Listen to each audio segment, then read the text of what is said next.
मारे गोरी तोहर नाक के न दुनिया नया नया बारे तू तो नचनिया जान मारे गोरी तोहर नाक के न दुनिया ले ले लमरी तू घगरी उठावे ए छौरी बंगालिनिया ए छौरी बंगालिनिया ए छौरी बंगालिनिया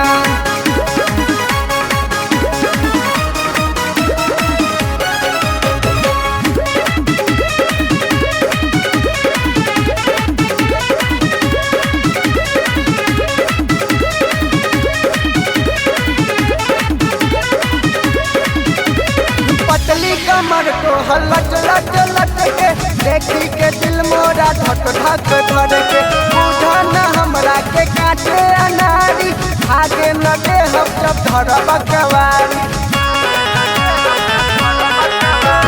पतली कमर को हलच लच लच के देखी के दिल मोरा धक धक धर के बूढ़ा न हमरा के काटे अनारी भागे न दे हम जब धरब कवारी लाज शरम के बता तू हटा दे ए छौरी बंगालिनिया ए छौरी बंगालिनिया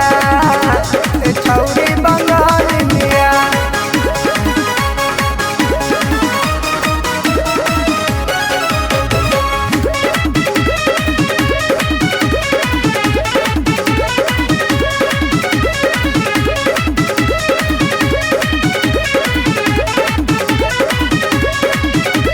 पप्पू के कोरवा तू साट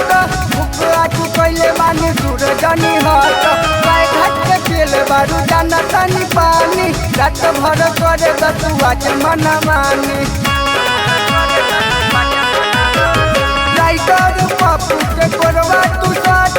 मुखला तू पहले मानी दूर जानी हाथ काय घाट के खेल बारू जाना तानी पानी रात भर करे तू आज मन मानी रंजन राजा को दूरी न बना दे ए छौरी बंगा